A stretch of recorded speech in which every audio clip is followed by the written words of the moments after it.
Hello बच्चों, कैसे हो सब? होप सब सही होगी। और पढ़ाई वढ़ाई हो रही है ना अच्छे से? तो आज हम आए हैं लेकर क्लास 7 भौतिक एवं रासायनिक परिवर्तन का क्वेश्चन आंसर आपके लिए। एग्ज़ाम काफ़ी करीब है, तैयारी कीजिए और अच्छे से नंबर लेके आइए। तो शुरू करते हैं। पहला नंबर का क्वेश्चन है, निम्नलिखित प्रक्रमों के अंतर्गत होने वाले परिवर्तनों को भौतिक तथा रासायनिक परिवर्तन के रूप में वर्गीकृत कीजिए। यानी हमें ये इसमें बताना है कि कौन सा भौतिक परिवर्तन है और कौन सा रासायनिक परिवर्तन। तो प्रकाश संश्लेषण हमने पढ़ा है कि रासायनिक परिवर्तन में नए पदार्थ बनते हैं, जबकि भौतिक परिवर्तन में उनका सिर्फ भौतिक रूप बदलता है, परिवर्तन नए पदार्थ नहीं बनते।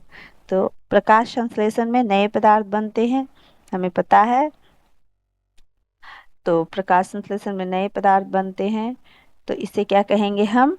रासायनिक परिवर्तन। इसे क्या कहेंगे? रासायनिक परिवर्तन कहेंगे हम।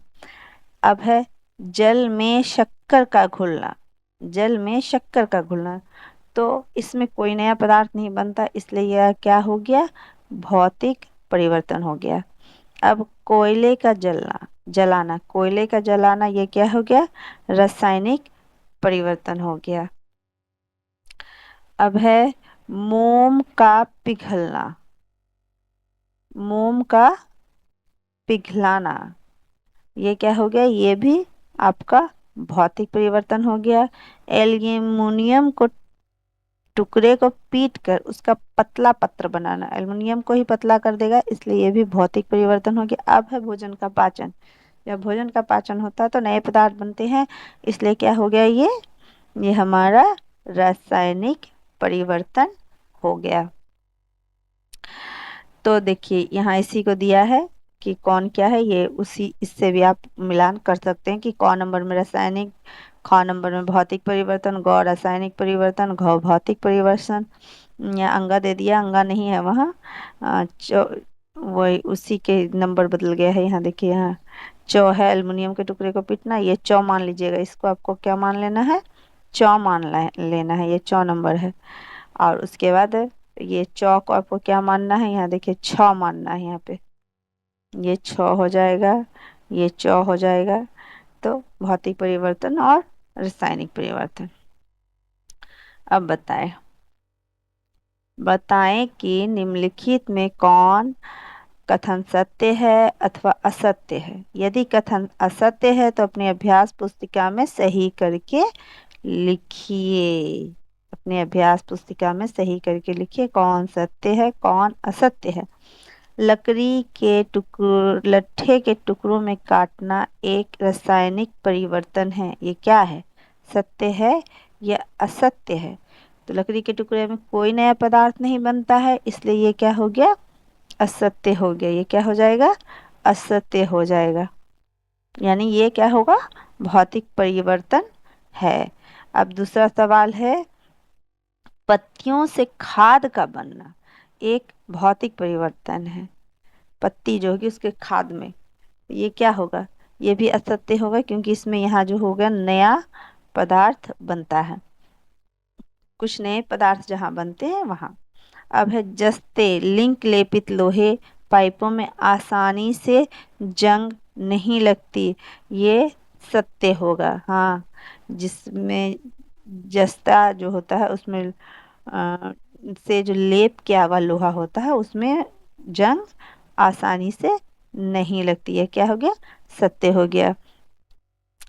लोहा और जंग एक ही पदार्थ है। लोहा और जंग एक ही पदार्थ है, ये क्या है? सत्य या असत्य? तो ये सत्य नहीं है, असत्य है, दोनों अलग अलग पदार्थ है। हाँ, तो यहाँ इसका सबका आंसर कॉक हो करके दिया हुआ है हर नंबर का। ये देख रहे हैं आप ना, क असत्य है, ख असत्य है, ग सत्य है, घ असत्य है, च सत्य है। बच्चों बस एक बात ध्यान रखना है, रासायनिक पदार्थ वो होते हैं, आपने तो किताब में भी पढ़ा होगा, और मैंने सोचा कि पहले क्यों ना मैं क्वेश्चन आंसर कर दूं, आप लोगों के लिए आसान होगा, उसके बाद फिर आपको चैप्टर भी क्लियर करूंगी। अगर आप चाहते हैं कि हम आपको चैप्टर क्लियर करें, एक्सप्लेनेशन दें सारे साइंस के चैप्टर का, तो आप हमें कमेंट सेक्शन में ज़रूर कमेंट करें। I will try to my level best. हम आप लोगों के लिए पूरी मेहनत करेंगे, लेकिन हमें आप लोगों का सपोर्ट चाहिए, तभी तो मेहनत करने में भी अच्छा लगता है। तो हमारे वीडियो को लाइक करें, सब्सक्राइब करें हमारे चैनल को, बेल आइकन दबाएं ताकि मेरी सारी वीडियोस के अपडेट आपके पास पहुंच पाए। और आपको जिस सब्जेक्ट का वीडियो चाहिए, क्वेश्चन आंसर चाहिए या फिर एक्सप्लेनेशन चाहिए, उसके आप मुझे मेरे कमेंट सेक्शन में कमेंट करें। मैं कोशिश करूँगी जल्द से जल्द उस पर वीडियो बनाने की। तो चलिए आगे शुरू करते हैं। तीसरा नंबर है, निम्नलिखित कथनों में रिक्त स्थानों को भरिए। निम्नलिखित, तो ये हमारा क्वेश्चन है, यहाँ इसका आंसर है, बताते हैं हम आपको। जब कार्बन डाइऑक्साइड को चूने के पानी में प्रवाहित किया जाता है तो कैल्शियम कार्बोनेट के बनने के कारण ये दूधिया हो जाता है। यानी कार्बन डाइऑक्साइड जब चूने के पानी में डालेंगे या प्रवाहित करेंगे तो क्या हो जाएगा, वो दूधिया रंग हो जाता है। तो क्यों होता है दूधिया रंग, क्योंकि कैल्शियम कार्बोनेट के कारण वो दूधिया रंग हो जाता है। अब है, खाने के सोडे का रासायनिक नाम सोडियम हाइड्रोजन कार्बोनेट है। जो खाने का सोडा घर में देखना मम्मी लोग यूज़ करती है, या होटल में भी यूज़ होता है बनाने के लिए, इडली वगैरह बनता है अगर जब, या केक बनता है तब, तो उसका रासायनिक नाम क्या है, सोडियम हाइड्रोजन कार्बोनेट। ऐसी दो विधियां जिनके द्वारा लोहे के को जंग लगने से बचा सकता है, वो कौन कौन से, एक पेंट करना है और एक यशद लेपन। इन दो तरीकों से जो है लोहे को जंग से बचाया जाता है। आप देखते होंगे आपके घर में लोहे की अगर विंडो है, डोर है, तो उस पर पेंट ज़रूर कराया जाता है, इसलिए कराया जाता है ताकि वो जंग से बच सके। ऐसे परिवर्तन भौतिक परिवर्तन कहलाते हैं जिनमें किसी पदार्थ के केवल भौतिक गुणों में परिवर्तन होता है। यानी किसी पदार्थ के केवल कौन से गुणों में, भौतिक गुणों में परिवर्तन होता है, वही भौतिक परिवर्तन कहलाते हैं। मैंने बताया था ना कि भौतिक गुण यानी कि वो देखने में अलग हो जाएंगे लेकिन चीज़ वही होगी। जैसे लकड़ी के टुकड़ों को काट दिए, हम काट दें तो वो तो लकड़ी के ही टुकड़े हैं ना, कोई नया पदार्थ नहीं बना, तो वहाँ पे भौतिक परिवर्तन है। जैसे एल्युमिनियम के चादर को पीट दिया, पीट के जो बनाए क्या बनाए, उसी का दूसरा रूप बन गया लेकिन वो वही है, तो वो भौतिक परिवर्तन है। अब है जिनमें नए पदार्थ बनते हैं, देखो ऐसे परिवर्तन जिनमें नए पदार्थ बनते हैं, उस वक्त से मैं बता रही हूँ वही, वे रासायनिक परिवर्तन कहलाते हैं। यानी जिसमें नए पदार्थ बनेंगे वो क्या कहलाएंगे, रासायनिक परिवर्तन। जैसे प्रकाश संश्लेषण जब होता है तो उसमें नए पदार्थ बनते हैं, भोजन का पाचन होता है उसमें नए पदार्थ बनते हैं, वो रासायनिक परिवर्तन होते हैं। दूध से भी जब आप दही जमाते हो तो नए पदार्थ बन जाते हैं, उसकी क्वालिटी गुण सब अलग हो जाते हैं, तो वो भी रासायनिक परिवर्तन होता है। और रासायनिक परिवर्तन में हम फिर से उसको उस रूप में नहीं ला सकते, फिर से हम उसको उस रूप में नहीं ला सकते हैं, इसका ख्याल रखना आप लोगों को। अब आते हैं, जब नींबू के रस में खाने का सोडा मिलाया जाता है तो बुलबुले बनते हैं और गैस निकलती है, ये किस प्रकार का परिवर्तन है। यानी नींबू का रस होगा और उसमें आप खाने का सोडा डाल दोगे तो वो पूरा फेन जैसा दिखने लगेगा, बुलबुला जैसा निकलने लगेगा। अ, तो ये कैसा परिवर्तन है, नींबू के रस में खाने का सोडा डालने से नया पदार्थ कार्बन डाइऑक्साइड गैस के रूप में निकलता है, इसलिए यह एक रासायनिक परिवर्तन, यानी जब उसमें डालते हैं तो कार्बन डाइऑक्साइड बाहर निकलता है, तो ये क्या हो गया, वो एक रासायनिक परिवर्तन है, क्योंकि इसमें कार्बन डाइऑक्साइड एक नया पदार्थ बना। अब है, जब कोई मोमबत्ती जलती है तो भौतिक और रासायनिक परिवर्तन दोनों होते हैं। इन परिवर्तनों की पहचान कीजिए। ऐसे किसी जात प्रक्रम का एक और उदाहरण दीजिए जिसमें भौतिक और रासायनिक परिवर्तन दोनों होते हैं। अभी ये बताया, मोमबत्ती के जलने पे भौतिक और रासायनिक परिवर्तन दोनों होते हैं, कैसे, तो इसको समझाया गया है।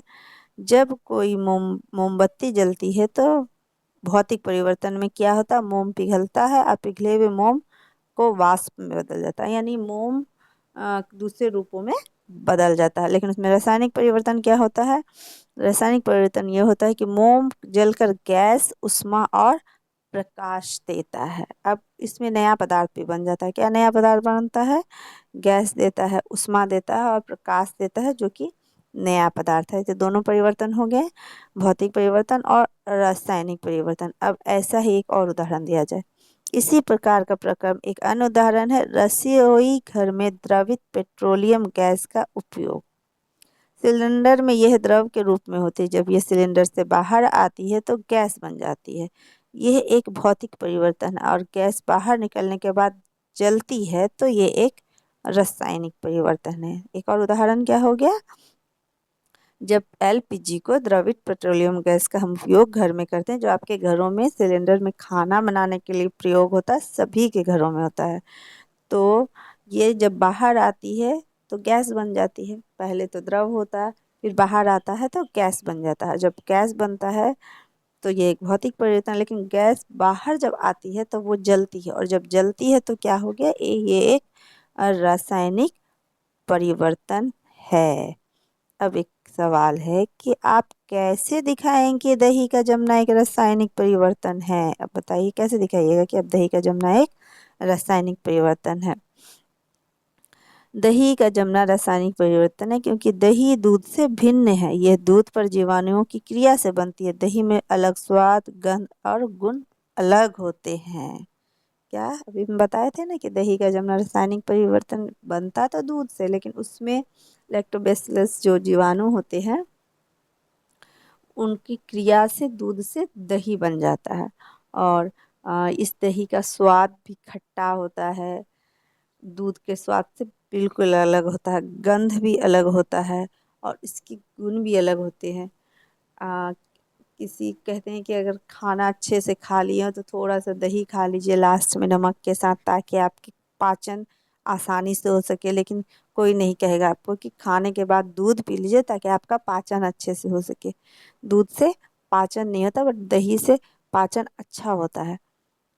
दूध का छाछ बना के लोग पीता है, वो भी हमारे शरीर के लिए अच्छा होता है, हमारे पेट के लिए अच्छा होता है। तो इसलिए दही क्या हो गया, एक रासायनिक परिवर्तन हो गया। अब है, समझाएं कि लकड़ी के जलने और उसे छोटे टुकड़े में काटने को दो भिन्न प्रकार के परिवर्तन को क्यों माना जाता है। लकड़ी के जलने और उसे छोटे टुकड़ों में काटने को दो भिन्न प्रकार के परिवर्तन क्यों माना जाता है। देखते हैं क्यों माना जाता है। लकड़ी का जलना एक रासायनिक परिवर्तन है, क्योंकि जलने पर कार्बन डाइऑक्साइड, राख जैसे नए पदार्थ बनते हैं जिनके गुण लकड़ी से बिल्कुल भिन्न होते हैं। क्या होते हैं, बिल्कुल क्या होते हैं, भिन्न होते हैं, अलग होते हैं, है ना। और लकड़ी को छोटे टुकड़ों में काटना एक भौतिक परिवर्तन है, क्योंकि इस प्रकार में कोई नया पदार्थ नहीं बनता। लकड़ी के छोटे छोटे टुकड़ों के गुण भी लकड़ी के बड़े टुकड़ों के समान होती है। तो समझ में आया आपका। लकड़ी का जलना एक रासायनिक परिवर्तन, क्योंकि जलने पर कार्बन डाइऑक्साइड एवं राख जैसे नए पदार्थ बनते हैं जिसके गुण लकड़ी से क्या होते हैं, बिल्कुल अलग होते हैं। लकड़ी को छोटे छोटे टुकड़ों में काटना एक क्या हो गया, भौतिक परिवर्तन है। अब समझ गए आपने, क्योंकि जलने से क्या होता है, कार्बन डाइऑक्साइड बनता है, धुआं निकलता है, आग निकलती है, अलग हो गया। लेकिन जब छोटा टुकड़ा हम काटेंगे क्या हो गया, बस लकड़ी का टुकड़ा बदल गया, नहीं साइज छोटा हो गया, साइज अलग तरह का हो गया, लेकिन गुण सेम होता है। इसीलिए इसमें भी दोनों चीज़ है, जब जलता है तो रासायनिक और कटता है तो भौतिक परिवर्तन हो गया। अब कॉपर सल्फेट के क्रिस्टल कैसे बनते हैं। अब आते हैं क्वेश्चन नंबर 8 पे। कॉपर सल्फेट के क्रिस्टल कैसे बनते हैं। सवाल है कॉपर सल्फेट के क्रिस्टल कैसे बनते हैं, इसका वर्णन कीजिए। कांच के एक बीकर में लगभग आधा कप पानी लीजिए। पानी में कुछ बूंदे तनु सल्फ्यूरिक अम्ल की डालिए। जल को गर्म कीजिए। जब जल उबलना आरंभ कर दे तो धीरे धीरे इसमें कॉपर सल्फेट का चूर्ण निरंतर विलोड़ित करते हुए मिलाइए। कॉपर सल्फेट का चूर्ण मिलाना तब तक जारी रखें जब तक कि उसमें अधिक मात्रा में कॉपर सल्फेट को घोलना संभव न हो। विलयन को फिल्टर पेपर की सहायता से छान लीजिए, उसे ठंडा होने दीजिए। जब विलियम ठंडा हो रहा हो तो उसे हिलाया डुलाया नहीं जाना है। कुछ समय बाद विलयन को देखें, कॉपर सल्फेट के क्रिस्टल धीरे धीरे बीकर के पेंदे में बनने लगते हैं। क्या कहता है, पानी में एक कांच के बीकर में आधा कप पानी ले लीजिए, कुछ बूंदे तनु सल्फ्यूरिक अम्ल की डालिए और जल को गर्म कर दीजिए। जब जल उबलने लगे तो धीरे धीरे कॉपर सल्फेट का चूर्ण निरंतर विलोड़ित करते हुए मिलाइए, यानी इसमें मिलाइए। तब तक मिलाइए जब तक कि अधिक मात्रा में कॉपर सल्फेट को घोलना संभव ना हो। विलयन को फिल्टर पेपर की सहायता से फिर छान लीजिए। जब छानेंगे और ठंडा करेंगे, जब विलयन ठंडा हो रहा हो तो उसे हिलाना डुलाना नहीं है। कुछ समय बाद आप देखिए कि धीरे धीरे कॉपर सल्फेट का जो क्रिस्टल है वो नीचे पेंदी में बैठ जाएगा। अब है 9 नंबर। समझाइए कि लोहे के गेट को पेंट करने पर उसका जंग लगने से बचाव किस प्रकार किया जा सकता है। लोहे पर जंग लगने के लिए ऑक्सीजन एवं नमी की आवश्यकता होती है, तो लोहे के गेट पर पेंट करके इस करने से इसका बचाव हो जाता है। इसमें गेट वायु एवं नमी के संपर्क में नहीं आ पाता, यानी वो जो परत पड़ जाती है पेंट की ना, वो लोहे को जो है वायु और नमी के संपर्क से बचा लेता है, इसलिए जंग नहीं लगता है। अब आते हैं 10 नंबर। समझाइए कि रेगिस्तानी क्षेत्रों की अपेक्षा समुद्र तटीय क्षेत्रों में लोहे की वस्तु में जंग अधिक क्यों लगती है। यानी जो रेगिस्तानी क्षेत्र है वहाँ जंग कम लगती है, लोहे के क्षेत्र में ज़्यादा, समुद्री क्षेत्र में क्यों। तो लोहे पर जंग लगने के लिए नमी युक्त वायु का आवश्यक है, यानी नमी युक्त वायु मिलेगी तभी लोहे पे जंग लगेगी। और समुद्र तटीय क्षेत्रों में वायु में नमी की मात्रा अधिक होती है, इसलिए समुद्र तटीय क्षेत्रों में लोहे पर जंग लगने की दर अधिक होती है। वहीं दूसरी ओर रेगिस्तानी जो क्षेत्र होते हैं उसमें वायु शुष्क होती है, इसलिए वहाँ लोहे पर जंग लगने की दर कम होती है। वहाँ क्या होती है, वायु शुष्क होती है, वहाँ जंग लगने की दर जो है कम होती है। यानी सीधी सी बात है, नमी युक्त वायु चाहिए, क्योंकि रेगिस्तानी क्षेत्र वो तो शुष्क होगा, वहाँ गर्म एरिया है तो वहाँ नमी युक्त वायु कम ही होगी, नहीं के बराबर होगी। और ये समुद्री क्षेत्र में पानी वाला एरिया है तो यहाँ नमी ज़्यादा होगी वायु में, इसलिए ज़्यादा जंग लग जाता है। 11 नंबर सवाल है, हम रसोई में जिस गैस का उपयोग करते हैं वो द्रवित पेट्रोलियम गैस कहलाती है। सिलेंडर में एलपीजी द्रव के रूप में होती है। सिलेंडर से बाहर आते ही वो गैस में परिवर्तित हो जाती है, फिर गैस जलती है। निम्नलिखित कथन इन परिवर्तनों से संबंधित इस कथन का चयन कीजिए। प्रक्रम ए रासायनिक परिवर्तन है। प्रक्रम ए रासायनिक परिवर्तन है। प्रक्रम बी रासायनिक परिवर्तन है। गौ कहता है कि रासायनिक परिवर्तन है। ए और प्रक्रम बी, तो जवाब क्या होगा, ए और प्रक्रम बी दोनों ही रासायनिक परिवर्तन है। क्यों, क्योंकि जब पहले निकलती है गैस तो द्रवित जो होती है, द्रव होती है, वो निकल कर गैस बनती है, वो भी रासायनिक परिवर्तन है। फिर वो जो जलती है तो भी रासायनिक परिवर्तन, दोनों ही मामले में वो रासायनिक परिवर्तन, इसलिए जवाब होगा ए और बी प्रक्रम दोनों ही रासायनिक परिवर्तन है। तो यहीं पे ये सारे क्वेश्चन आंसर्स कंप्लीट होते हैं। उम्मीद है आप लोग मन से पढ़ो, याद करो, क्वेश्चन में अच्छे, एग्जाम में बहुत अच्छे नंबर लेके आओ। एग्जाम होने वाले हैं आप लोगों के, बहुत करीब है आपके एग्जाम। एग्जाम की अच्छे से तैयारी करो, मन लगा के पढ़ो और मेरे चैनल को सब्सक्राइब करो। Okay bye. अब आते हैं क्वेश्चन नंबर 8 पे। कॉपर सल्फेट के क्रिस्टल कैसे बनते हैं? सवाल है, कॉपर सल्फेट के क्रिस्टल कैसे बनते हैं, इसका वर्णन कीजिए।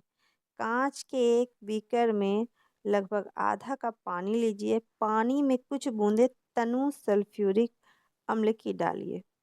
जल को गर्म कीजिए। जब जल उबलना आरंभ कर दे तो धीरे धीरे इसमें कॉपर सल्फेट का चूर्ण निरंतर विलोड़ित करते हुए मिलाइए। कॉपर सल्फेट का चूर्ण मिलाना तब तक जारी रखें जब तक कि उसमें अधिक मात्रा में कॉपर सल्फेट को घोलना संभव न हो। विलयन को फिल्टर पेपर की सहायता से छान लीजिए, उसे ठंडा होने दीजिए। जब विलियम ठंडा हो रहा हो तो उसे हिलाया डुलाया नहीं जाना है। कुछ समय बाद विलियन को देखें, कॉपर सल्फेट के क्रिस्टल धीरे धीरे बीकर के पेंदे में बनने लगते हैं। क्या कहता है? पानी में, एक कांच के बीकर में आधा कप पानी ले लीजिए, कुछ बूंदे तनु सल्फ्यूरिक अम्ल की डालिए और जल को गर्म कर दीजिए। जब जल उबलने लगे तो धीरे धीरे कॉपर सल्फेट का चूर्ण निरंतर विलोड़ित करते हुए मिलाइए, यानी इसमें मिलाइए। तब तक मिलाइए जब तक कि अधिक मात्रा में कॉपर सल्फेट को घोलना संभव ना हो। विलयन को फिल्टर पेपर की सहायता से फिर छान लीजिए। जब छानेंगे और ठंडा करेंगे, जब विलयन ठंडा हो रहा हो तो उसे हिलाना डुलाना नहीं है। कुछ समय बाद आप देखिए कि धीरे धीरे कॉपर सल्फेट का जो क्रिस्टल है वो नीचे पेंदी में बैठ जाएगा। अब है 9 नंबर। समझाइए कि लोहे के गेट को पेंट करने पर उसका जंग लगने से बचाव किस प्रकार किया जा सकता है? लोहे पर जंग लगने के लिए ऑक्सीजन एवं नमी की आवश्यकता होती है। तो लोहे के गेट पर पेंट करके इस करने से इसका बचाव हो जाता है। इसमें गेट वायु एवं नमी के संपर्क में नहीं आ पाता, यानी वो जो परत पड़ जाती है पेंट की ना, वो लोहे को जो है वायु और नमी के संपर्क से बचा लेता है, इसलिए जंग नहीं लगता है। अब आते हैं 10 नंबर। समझाइए कि रेगिस्तानी क्षेत्रों की अपेक्षा समुद्र तटीय क्षेत्रों में लोहे की वस्तु में जंग अधिक क्यों लगती है? यानी जो रेगिस्तानी क्षेत्र है वहाँ जंग कम लगती है, लोहे के क्षेत्र में ज़्यादा, समुद्री क्षेत्र में क्यों? तो लोहे पर जंग लगने के लिए नमी युक्त वायु का आवश्यक है, यानी नमी युक्त वायु मिलेगी तभी लोहे पे जंग लगेगी। और समुद्र तटीय क्षेत्रों में वायु में नमी की मात्रा अधिक होती है, इसलिए समुद्र तटीय क्षेत्रों में लोहे पर जंग लगने की दर अधिक होती है। वहीं दूसरी ओर रेगिस्तानी जो क्षेत्र होते हैं उसमें वायु शुष्क होती है, इसलिए वहाँ लोहे पर जंग लगने की दर कम होती है। वहाँ क्या होती है? वायु शुष्क होती है, वहाँ जंग लगने की दर जो है कम होती है। यानी सीधी सी बात है, नमी युक्त वायु चाहिए। क्योंकि रेगिस्तानी क्षेत्र वो तो शुष्क होगा, वहाँ गर्म एरिया है तो वहाँ नमी युक्त वायु कम ही होगी, नहीं के बराबर होगी।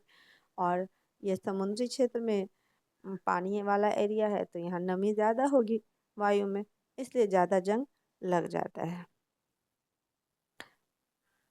11 नंबर सवाल है, हम रसोई में जिस गैस का उपयोग करते हैं वो द्रवित पेट्रोलियम गैस कहलाती है।